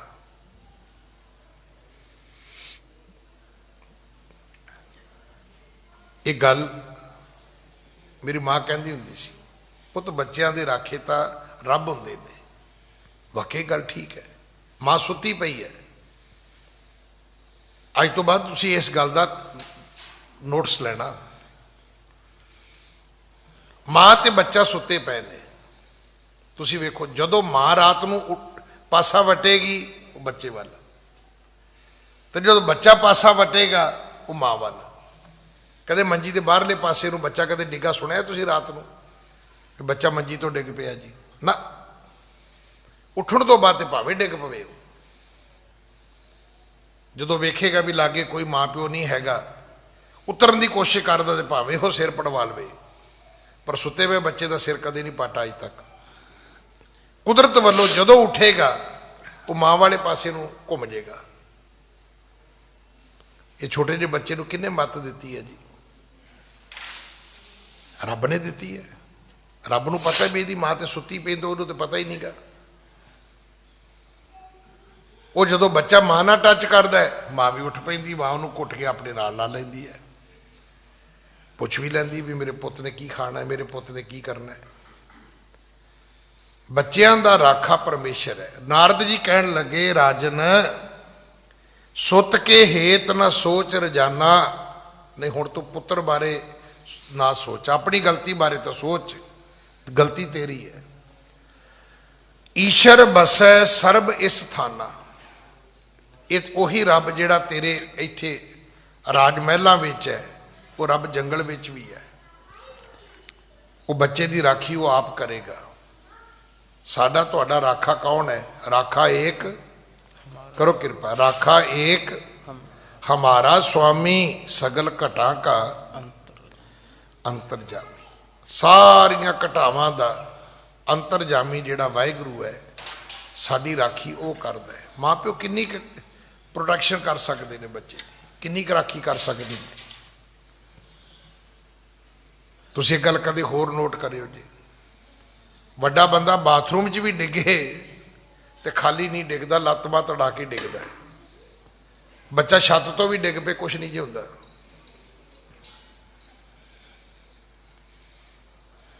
ਸਾਡੇ ਘੈਂਟ ਗ੍ਰੰਥੀ ਸਾਹਿਬ ਨੇ, ਉਹਨਾਂ ਦਾ ਬੱਚਾ ਸੀਸਕਾ ਸਾਹਿਬ ਲੰਗਰ ਹਾਲ ਦੀ ਬਿਲਡਿੰਗ ਦੇ ਉੱਤੇ ਜਿਹੜੇ ਫਲੈਟ ਸੀ ਉੱਥੋਂ ਡਿੱਗ ਪਿਆ। ਭਾਈ ਰਜਿੰਦਰ ਸਿੰਘ ਹੋਰਾਂ ਦਾ ਬੇਟਾ, ਕੁਛ ਵੀ ਨਹੀਂ ਹੋਇਆ, ਕੋਈ ਸਿਰ ਨਹੀਂ ਪਾਟਾ, ਕੋਈ ਬਾਂਹ ਨਹੀਂ ਟੁੱਟੀ, ਕੋਈ ਲੱਤ ਨਹੀਂ ਟੁੱਟੀ। ਵੱਡਾ ਬੰਦਾ ਬਾਥਰੂਮ 'ਚ ਡਿੱਗ ਪਏ ਤੇ ਲੱਤ ਬਾਂਹ ਟੁੱਟੇ ਤੋਂ ਬਿਨਾਂ ਬਚਦਾ ਹੀ ਨਹੀਂ ਹੈ। ਕਦੇ ਵੇਖਿਓ ਤੁਸੀਂ ਉੱਚੀ ਥਾਂ ਤੋਂ ਬੱਚਾ ਡਿੱਗੇਗਾ ਉਹਨੂੰ ਕੁਛ ਨਹੀਂ ਹੋਏਗਾ, ਬਹੁਤ ਘੱਟ ਸੱਟ ਲੱਗੇਗੀ ਉਹਨੂੰ। ਤੇ ਇੱਥੇ ਮੈਂ ਵੇਖਿਆ ਬਾਹਰ ਫਰਸ਼ ਤੇ ਕਈ ਬੰਦੇ ਐਵੇਂ ਡਿੱਗ ਪੈਂਦੇ ਨੇ ਕਿਉਂਕਿ ਘਿਓ ਡੁੱਲਿਆ ਹੁੰਦਾ ਹਰ ਜਗ੍ਹਾ ਤੇ। ਇੱਕ ਸਾਨੂੰ ਥੋੜਾ ਜਿਹਾ ਉਹ ਵੀ ਹੈਗਾ ਵੀ ਅਸੀਂ ਪਾਣੀ ਤੇ ਡੋਲੀ ਜਾਣਾ ਹੈ ਨਾ, ਜੋ ਮਰਜ਼ੀ ਹੋਵੇ। ਉਹ ਤਾਂ ਪੜ੍ਹੀ ਜਾਂਦੇ ਆ, ਪਹਿਲਾ ਪਾਣੀ ਜੀਓ ਹੈ, ਤੇ ਜੀਓ ਦਾ ਮਤਲਬ ਕੀ? ਰੋੜ ਦਿਓ ਸਾਰਾ।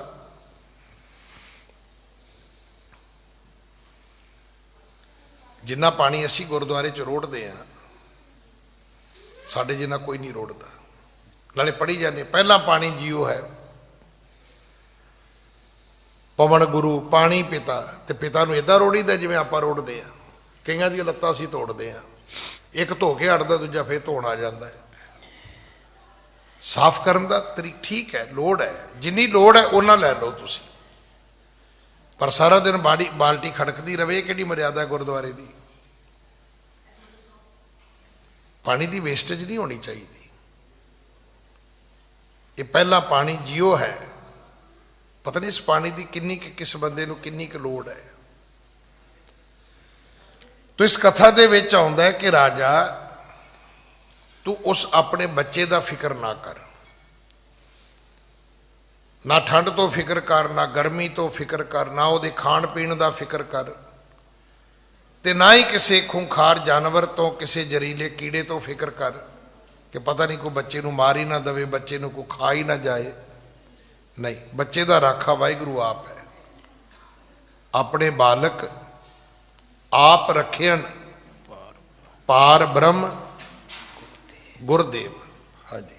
ਬਨ ਮਹਿ ਸਿਸ ਕਰ ਹੈ ਤਪ ਭਾਰੀ, ਲੋਕ ਪਾਲ ਤੇ ਉੱਚ ਅਧਿਕਾਰੀ। ਤੇਰੇ ਬੱਚੇ ਨੇ ਜੰਗਲ ਵਿੱਚ ਜਾ ਕੇ ਭਾਰੀ ਤਪ ਕਰਨੇ ਨੇ, ਤੇ ਤਪ ਕਰਨ ਤੋਂ ਬਾਅਦ ਉਹ ਕਈ ਰਾਜਿਆਂ ਦਾ ਰਾਜਾ ਬਣੇਗਾ। ਲੋਕਪਾਲ ਤੇ ਤੂੰ ਹੈ, ਤੇਰੇ ਵਰਗੇ ਕਈ ਰਾਜੇ ਉਹਦੇ ਅਧੀਨ ਹੋਣਗੇ, ਕਿਉਂਕਿ ਇੱਕ ਰੱਬ ਹੀ ਹੈ ਜਿਹੜਾ ਸਭ ਤੋਂ ਵੱਡਾ ਰਾਜਾ ਹੈ। ਉਹ ਰਾਜਾਨ ਰਾਜ, ਭਾਨਾਨ ਭਾਨ, ਦੇਵਾਨ ਦੇਵ, ਉਪਮਾ ਮਹਾਨ। ਉਹ ਨਮੋ ਸੂਰਜ ਸੂਰਜੇ, ਨਮੋ ਚੰਦਰ ਚੰਦਰ। ਉਹ ਪਰਮਾਤਮਾ ਜਿਹੜਾ ਹੈ ਉਹ ਸਭ ਤੋਂ ਸ਼੍ਰੋਮਣੀ ਹੈ, ਤੇ ਜਿਹੜਾ ਉਹਦੀ ਭਗਤੀ ਕਰੇਗਾ ਉਹ ਵੀ ਉਸ ਪਦ ਦਾ ਅਧਿਕਾਰੀ ਹੋ ਜਾਏਗਾ। ਹਾਂਜੀ। ਥੋਰਨ ਦਿਵਸ ਆਏ ਤਬ ਪਾਸਾ, ਜਗ ਮਹਿ ਕਰ ਹੈ ਸੋ ਜਸ ਪ੍ਰਕਾਸ਼ਾ। ਬਹੁਤਾ ਸਮਾਂ ਨਹੀਂ ਲੱਗੇਗਾ, ਉਹ ਵਾਪਸ ਆਏਗਾ। ਸੰਸਾਰ ਵਿੱਚ ਤੇਰੇ ਪੁੱਤਰ ਦਾ ਜਸ ਹੋਵੇਗਾ। ਇਹ ਜ਼ਰੂਰ ਚੇਤਾ ਰੱਖਣਾ, ਜਸ ਕਦੇ ਚੀਜ਼ਾਂ ਨਾਲ ਨਹੀਂ ਹੁੰਦਾ, ਵਸਤਾਂ ਨਾਲ ਨਹੀਂ ਹੁੰਦਾ। ਆਪਾਂ ਨੂੰ ਇੱਦਾਂ ਲੱਗਦਾ ਮੈਂ ਅਮੀਰ ਹੋ ਜਾਵਾਂਗਾ, ਮੇਰਾ ਬੜਾ ਜਸ ਹੋਏਗਾ। ਕੌਣ ਪੁੱਛਦਾ ਹੈ?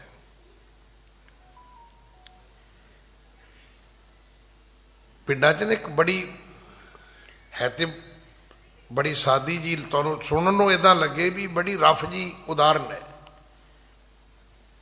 ਪਰ ਗੱਲ ਬਿਲਕੁਲ ਠੀਕ ਹੈ। ਕਹਿੰਦੇ ਮਨ ਦੁੱਧ ਹੋਵੇ ਮੱਝ ਦਾ, ਤੇ ਕੱਟੇ ਨੂੰ ਕੀ ਪਾਇਆ। ਮੈਂ ਵੀ ਜਦੋਂ ਪਹਿਲੀ ਵਾਰੀ ਸੁਣੀ ਮੈਂ ਵੀ ਬੜਾ ਹੈਰਾਨ ਹੋਇਆ ਵੀ ਇਹ ਕੀ ਕਹਾਵਤ ਕੀ ਹੋਈ। ਉਹ ਕਹਿੰਦੇ ਮਨ ਦੁੱਧ ਦਾ ਕੱਟੇ ਨਾਲ ਕੋਈ ਲੈਣਾ ਦੇਣਾ ਨਹੀਂ। ਕਿਸੇ ਦੇ ਘਰ ਜਿੰਨੀ ਮਰਜ਼ੀ ਜਾਇਦਾਦ ਹੋਵੇ, ਕੋਈ ਲੋਕ ਵੰਡਦੇ ਫਿਰਦੇ ਨੇ, ਕਿਸੇ ਦੀ ਅਮੀਰੀ ਦਾ ਕਿਸੇ ਨੂੰ ਕੀ ਪਾਇਆ। ਔਰ ਦੁਨੀਆ ਪਰੇ ਤੋਂ ਪਰੇ ਹੈ, ਪਰੇ ਤੋਂ ਪਰੇ। ਤੁਸੀਂ ਜਦੋਂ ਬਾਹਰ ਜਾਓਗੇ ਫਿਰ ਤੁਹਾਨੂੰ ਪਤਾ ਲੱਗੇਗਾ। ਥੋੜਾ ਜਿਹਾ ਅਸੀਂ ਆਪਣੇ ਤੋਂ ਬਾਹਰ ਨਿਕਲੀਏ। ਜਿਨ੍ਹਾਂ ਦਾ ਰੋਜ਼ ਸਿੜੀ ਸਿਆਪਾ ਪੈਂਦਾ ਹੈ ਦਾਨੀਆਂ ਬਾਨੀਆਂ ਦਾ, ਤੁਸੀਂ ਉਹਨਾਂ ਦੇ ਆਪਣੇ ਚਾਰਟਰਡ ਜਹਾਜ਼ ਤਾਂ ਵੇਖੋ।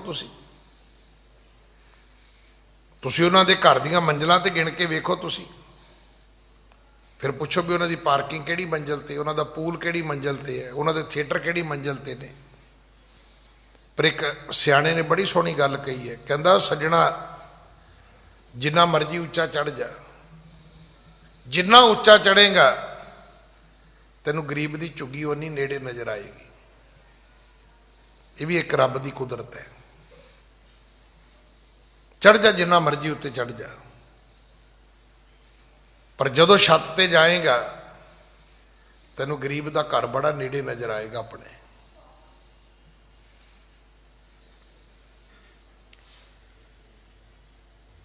ਪਰ ਕੀ ਅਸੀਂ ਇਹ ਸੋਚੀਏ ਵੀ ਅਮੀਰੀ ਨਾਲ ਦੁਨੀਆ ਦੇ ਵਿੱਚ ਬੰਦਾ ਵੱਡਾ ਹੁੰਦਾ ਹੈ? ਨਹੀਂ ਭਾਈ, ਭੁਲੇਖਾ ਸਾਨੂੰ। ਅਮੀਰੀ ਦਾ ਘਰ ਬਹੁਤ ਦੂਰ ਹੈ। ਆਪਾਂ ਅਮੀਰ ਵੇਖੇ ਹੀ ਨਹੀਂ, ਸੁਣੇ ਹੀ ਨਹੀਂ ਅਸੀਂ ਤਾਂ। ਐਸੇ ਐਸੇ ਲੋਕ ਨੇ ਜਿਨ੍ਹਾਂ ਨੇ 25-25 ਮਿਲੀਅਨ ਬੱਚਿਆਂ ਨੂੰ ਦਿੱਤਾ, ਬਾਕੀ ਸਾਰਾ ਹੀ ਦਾਨ ਕਰ ਦਿੱਤਾ। ਉਹਨਾਂ ਦਾ ਦਾਨ ਗਿਣ ਲੱਗੋਗੇ ਤੇ ਜ਼ੀਰੋ ਮੁੱਕ ਜਾਣਗੀਆਂ। ਏਡੇ ਏਡੇ ਬੰਦੇ ਧਰਤੀ ਤੇ ਅਮੀਰ ਬੈਠੇ ਨੇ, ਪਤਾ ਹੀ ਨਹੀਂ ਉਹਨਾਂ ਨੂੰ। ਉਹਨਾਂ ਦੀ ਸੁੱਖ ਸਮਰਿੱਧੀ ਉਹਨਾਂ ਦੀ ਕਾਊਂਟਿੰਗ ਤੋਂ ਬਾਹਰ ਹੈ, ਗਿਣਤੀ ਮਿਣਤੀ ਤੋਂ ਬਾਹਰ ਹੈ। ਹਾਂਜੀ। ਅਸ ਪ੍ਰਕਾਰ ਕਹਿ ਮੁਨੀ ਭਿਆਨਾ, ਤਜਿਓ ਰਾਜ ਨਿਜ ਸੋਚ ਰਜਾਨਾ। ਇਸ ਪ੍ਰਕਾਰ ਦੀਆਂ ਸਿੱਖਿਆਵਾਂ ਦੇ ਕੇ ਜਿਹੜਾ ਨਾਰਦ ਮੁਨੀ ਸੀ ਉਹ ਚਲਾ ਗਿਆ। ਰਾਜੇ ਨੇ ਵੀ ਸੋਚਣਾ ਬੰਦ ਕਰ ਦਿੱਤਾ ਵੀ ਹੁਣ ਮੇਰੇ ਪੱਲੇ ਕੁਝ ਹੈ ਤਾਂ ਹੈ ਨਹੀਂ, ਇੱਕ ਬੁਰਾਈ ਹੈ ਜਿਹੜੀ ਮੇਰੇ ਪੱਲੇ ਸਦਾ ਹੀ, ਜਦੋਂ ਇਤਿਹਾਸ ਪੜ੍ਹਿਆ ਜਾਏਗਾ ਦੁਨੀਆ ਦਾ, ਕਿਉਂਕਿ ਇਹ ਜ਼ਰੂਰ ਚੇਤਾ ਰੱਖਣਾ। ਸਿਆਣੇ ਕਹਿੰਦੇ ਨੇ, ਕਈ ਵਾਰ ਆਪਾਂ ਕਹਿੰਦੇ ਨੇ ਗਲਤੀ ਹੋ ਗਈ ਤੇ ਮਾਫੀ ਮੰਗ ਲਾਂਗੇ, ਉਹ ਕਹਿੰਦੇ ਮੰਗ ਤੇ ਲਓਗੇ, ਪਰ ਕੀ ਤੁਹਾਨੂੰ ਪਤਾ ਹੈ ਵੀ ਜੇ ਭਾਂਡਾ ਟੁੱਟ ਜਾਏ ਤੇ ਤੁਸੀਂ ਕਹੋਗੇ ਜੀ ਟਾਂਕਾ ਲੱਗ ਜਾਂਦਾ ਹੈ? ਹਾਂ, ਲੱਗ ਜਾਂਦਾ ਹੈ। ਕੱਪੜਾ ਫਟ ਜਾਏ ਤਾਂ ਤੁਸੀਂ ਕਹੋਗੇ ਜੀ ਉੱਥੇ ਟਾਕੀ ਲੱਗ ਜਾਂਦੀ ਹੈ। ਪਰ ਇਹ ਤੇ ਚੇਤਾ ਰੱਖਿਓ ਵੀ ਟਾਕੀ ਨਜ਼ਰ ਜ਼ਰੂਰ ਆਏਗੀ। ਜਦੋਂ ਕੱਪੜੇ ਵੱਲ ਵੇਖੋਗੇ ਉਦੋਂ ਉਹ ਜਗ੍ਹਾ ਤੁਹਾਨੂੰ ਜ਼ਰੂਰ ਨਜ਼ਰ ਆਏਗੀ ਜਿੱਥੇ ਤੁਸੀਂ ਰਫੂ ਕਰਾਇਆ ਹੋਏਗਾ ਨਾ। ਲੱਖ ਡਿਜ਼ਾਈਨ ਪਾ ਲਿਓ, ਲੱਖ ਉਹਦੇ ਤੇ ਕੋਈ ਨਾ ਕੋਈ ਉਹ ਕਾਰਟੂਨ ਜਿਹਾ ਲਾ ਲਿਓ, ਕੋਈ ਸਟਿੱਕਰ ਲਾ ਲਿਓ। ਅਣਜਾਣ ਨੂੰ ਨਾ ਪਤਾ ਲੱਗੇ, ਸਿਆਣੇ ਨੂੰ ਤਾਂ ਪਤਾ ਲੱਗ ਜਾਣਾ ਵੀ ਇਹ ਤੋਂ ਪੈਂਟ ਪਾਟੀ ਹੋਣੀ ਜਿਹੜਾ ਇਹਨੇ ਇਹਦੇ ਉੱਤੇ ਰਫੂ ਕਰਾਇਆ। ਇਹਨੂੰ ਕਮੀਜ਼ ਫਟੀ ਹੋਏਗੀ ਇੱਥੋਂ, ਜਿਹੜਾ ਦੇ ਸਟਿੱਕਰ ਜਿਹਾ ਉੱਤੇ ਲਾ ਲਿਆ। ਭਾਂਡਾ ਟਾਂਕਾ ਲੱਗ ਜਾਏਗਾ, ਪਰ ਇਹ ਚੇਤਾ ਰੱਖਣਾ ਟਾਂਕਾ ਨਜ਼ਰ ਜ਼ਰੂਰ ਆਏਗਾ। ਜਦੋਂ ਤੱਕ ਭਾਂਡਾ ਰਹੇਗਾ ਉਹ ਟਾਂਕਾ ਹਮੇਸ਼ਾ ਨਜ਼ਰ ਆਏਗਾ। ਜਦੋਂ ਇਤਿਹਾਸ ਲਿਖਿਆ ਜਾਏਗਾ ਉਹਦੇ 'ਚ ਦੋਨੋਂ ਗੱਲਾਂ ਲਿਖੀਆਂ ਜਾਣੀਆਂ ਨੇ, ਚੰਗਿਆਈਆਂ ਬੁਰਿਆਈਆਂ। ਇਹ ਮਤ ਸੋਚੋ ਵੀ ਬੁਰਾਈਆਂ ਲੋਕ ਭੁੱਲ ਜਾਣਗੇ, ਚੰਗਿਆਈਆਂ ਤੁਹਾਡੀਆਂ ਲਿਖ ਦਿੱਤੀਆਂ ਜਾਣਗੀਆਂ। ਨਹੀਂ, ਤੁਹਾਡੀਆਂ ਬੁਰਾਈਆਂ ਵੀ ਨਾਲ ਹੀ ਲਿਖੀਆਂ ਜਾਣੀਆਂ ਨੇ। ਇਤਿਹਾਸ ਨੇ ਤਾਂ ਮਾਫ ਨਹੀਂ ਕਰਨਾ ਨਾ। ਹਾਂਜੀ। ਧਰੁਵ ਤਹਿ ਕਰਨ ਲੱਗਿਓ ਤਪ ਭਾਰੀ, ਤੀਸਰ ਦਿਨ ਫਲ ਖਾਏ ਆਹਾਰੀ। ਹੁਣ ਭਗਤ ਧਰੂ ਨੇ ਭਗਤੀ ਸ਼ੁਰੂ ਕੀਤੀ। ਸ਼ੁਰੂ ਕਿੱਥੋਂ ਕੀਤੀ ਕਿ 2 ਦਿਨ ਭੁੱਖਾ ਰਹਿੰਦਾ, ਤੀਜੇ ਦਿਨ ਫਲ ਖਾ ਲੈਂਦਾ। ਫਿਰ ਹੌਲੀ ਹੌਲੀ ਇਹ 1 ਮਹੀਨੇ ਦਾ ਇਸ ਤਰ੍ਹਾਂ ਕੀਤਾ ਇਹਨੇ। ਅਗਲਾ ਮਹੀਨਾ ਆ ਗਿਆ, ਅਗਲੇ ਮਹੀਨੇ ਦੇ ਵਿੱਚ ਇਹਨੇ ਦੂਸਰ ਮਾਸ ਤ੍ਰਿਣਨ ਕੋ ਖਾਇਓ। ਫਿਰ ਫਲ ਖਾਣੇ ਛੱਡ ਕੇ ਇਹਨੇ ਡਾਲੀਆਂ ਡੋਲੀਆਂ ਪੱਤੇ ਪੁੱਤੇ ਖਾਣੇ ਸ਼ੁਰੂ ਕਰ ਦਿੱਤੇ। ਤੀਜਾ ਮਹੀਨਾ ਆ ਗਿਆ, ਇਹਨੇ ਸੁੱਕੇ ਪੱਤੇ ਖਾਣੇ ਸ਼ੁਰੂ ਕਰ ਦਿੱਤੇ। ਚੌਥਾ ਮਹੀਨਾ ਆ ਗਿਆ, ਇਹ ਹੁਣ 10 ਦਿਨਾਂ ਬਾਅਦ ਥੋੜਾ ਜਿਹਾ ਖਾਂਦਾ ਹੈ। 5ਵੇਂ ਮਹੀਨੇ ਵਿੱਚ ਪੌਣ ਹਾਰੀ ਹੋ ਗਿਆ। 5 ਮਹੀਨਿਆਂ ਤੋਂ ਬਾਅਦ ਇਹਨੇ ਖਾਣਾ ਜਿਹੜਾ ਸੀ ਉਹ ਛੱਡ ਦਿੱਤਾ, ਸਿਰਫ ਸਵਾਸਾਂ ਤੇ ਨਿਰਭਰ ਹੋ ਗਿਆ। ਤੇ ਜੀਤ ਸਵਾਸ ਲੀਨੇ ਇੱਕ ਵਾਰੀ। ਜਦੋਂ ਇਹਨੇ ਸਵਾਸ ਜਿੱਤ ਲੈ ਤਾਂ ਕੀ ਹੋਇਆ? ਕਹਿੰਦੇ ਸੰਸਾਰ ਦੀ ਹਿਲਜੁਲ ਹੋਈ ਤੇ ਜਿਹੜੇ ਅਮਰ ਸਨ, ਦੇਵਤੇ ਸਨ, ਉਹ ਰੱਬ ਕੋਲੇ ਭੱਜ ਕੇ ਗਏ। ਸਭ ਦੇਸ਼ ਤੇ ਮਨ ਰੋਕਣ ਕੀਨੋ, ਸ਼੍ਰੀ ਕਰਤਾਰ ਚਰਨ ਮੈਂ ਦੀਨੋ। ਜੋ ਮਹਿਦਾਦਕ ਬਹੁਰ ਪ੍ਰਧਾਨਾ, ਸਭ ਕੋ ਹੈ ਆਧਾਰ ਭਗਵਾਨਾ। ਤੇ ਕੋ ਧਿਆਨ ਅਡੋਲ ਸੋ ਧਰ ਕੇ ਰਹਿਓ, ਠਾਂਡ ਉਰ ਦ੍ਰਿੜਤਾ ਕਰਕੇ। ਅਖੀਰ ਇੱਕ ਲੱਤ ਤੇ ਖਲੋ ਗਿਆ। ਹੁਣ ਇਹ ਸਨਾਤਨ ਮਤ ਦੇ ਵਿੱਚ ਭਗਤੀ ਨੂੰ, ਤਪਾ ਨੂੰ ਇਸੇ ਤਰ੍ਹਾਂ ਹੀ ਵਰਣਨ ਕੀਤਾ ਗਿਆ। ਫਿਰ ਕੀ ਹੋਇਆ? ਤੈਸ਼ਨ ਅਮਰ ਗਏ ਹਰ ਸ਼ਰਨਾ, ਇੱਕ ਮਨ ਹਵੈ ਬਹੁ ਬਿਦ ਜਸ ਵਰਨਾ। ਹੇ ਈਸ਼ਵਰ ਕਿਉ ਰੁਕ ਗਏ ਸਵਾਸਾ, ਦੁਖਿਓ ਜਗਤ ਦੀਜੇ ਸੁਖ ਰਾਸਾ। ਪਰਮਾਤਮਾ ਸੰਸਾਰ ਵਿੱਚ ਕੀ ਹੋ ਰਿਹਾ ਹੈ, ਇਹ ਡਾਵਾਂਡੋਲ ਸਥਿਤੀ ਕਿਉਂ ਹੋਈ ਹੈ? ਰੱਬ ਕਹਿਣ ਲੱਗਾ ਘਬਰਾਓ ਨਹੀਂ, ਤੁਹਾਨੂੰ ਡਰਨ ਦੀ ਲੋੜ ਨਹੀਂ। हे ईश्वर क्यों रुक गए श्वासा, दुखियो जगत दीजे सुख रासा। श्री भगवंत कही तब बानी, मत पह करो होए दुख हानि। अगों रब कहन लगा भी क्यों भय कर दे, थोड़ा समय सब सुख हो जाएगा। हाँ जी। बाल भगत मम अत हठ तारी है पारी। कहंदे एक बालक मेरा भगत बने है, बड़ा हठी है, बड़े कठिन उन्हें तप कीते ने। हाँ जी। अब मैं जाहूं ताहे के पासा, सब को छूटै रोकण स्वासा। हुणे मैं उस बालक दे पास जावांगा ते सब ठीक हो जाएगा। हाँ जी। सुन इम बाणी अमर पधारे, जह तह तिन कह ते बसारे। वो जेड़े देवते सी ओ परमात्मा दी तरवास सुन के अपने अपने टिकाने ते थावां ते वापस चले गए। हाँ जी। श्री भगवंत चढ़े उरगारी, आए जहां करे तप पारी। परमात्मा उत्थे पहुंचदा है जिथे ये बालक ध्रुव भगती करदा सी। हाँ जी। मन इंद्रिय कर अचल समाधि, केवल केशव चरण आराधी। इन्हें अपनियां मन इंद्रियां अचल कर लिया ते केवल परमात्मा दे चरणां दा ध्यान धरिया। बाकी सब ध्यान इन्हें खंडाओ जेड़ा सी वो रोक लिया। हाँ जी। हृदय स्वरूप बसाए अनूपा, नहीं वहर को पिखै स्वरूपा। ध्यान अपना अंदर इन्हें कर लिया, वो साडा ते ध्यान ही बाहर रहिंदा, खिंडिया रहिंदा ध्यान। ये इन्हें अपने ध्यान नूं अंदर कीता है, निज स्वरूप दे विच ये परमात्मा दे दीदार करदा है। हाँ जी। जब श्री हर कीए अंतर ध्याने, तब पंकज से नैन खुलाने। फिर परमात्मा ने आप आके इस बालक दे नेत्र उगाड़े ने। सो स्वरूप टिग बाहर देखा, परियो दंडवत प्रेम बसेखा। जेड़ा स्वरूप अंदर सी वो स्वरूप इहदे सामने सी। फिर कहंदे डंडेवत होके सीधा इसने ध्रुव ने परमात्मा नूं मत्था टेकिया। हाँ जी। पुन लोचन कर रूप निहारा, चहत अलिंगन श्री करतारा। इन्हें नेत्र भर के रब दे दीदार कीते। फिर ये उस प्रभु परमात्मा दे चरण परसना चाहुंदा है। हाँ जी। उस्तत कर न शकत मत थोरी, इच्छा अदक रहो कर जोरी। हुण उस्तत करनी चाहुंदा है ते मत थोड़ी है, शब्द थोड़े ने। ये सतगुरु दी बाणी च बार बार आउंदा है, मेरी मत थोड़ी ना, तू समर्थ वड्डा, तू बहुत वड्डा है, मैं बहुत छोटा हाँ, मेरी मत बड़ी छोटी है। हाँ जी। श्री हर जान गए उर ताहा, निज कार संख तबै मुख स्वाहा। तां ओ परमात्मा जेड़ा सी ओ जान गया कि ये बालक कहना तो बहुत कुछ चाहुंदा है, पर कह सकण दी इहदी असमर्थ है, इहदी उन्नी शक्ति नहीं है।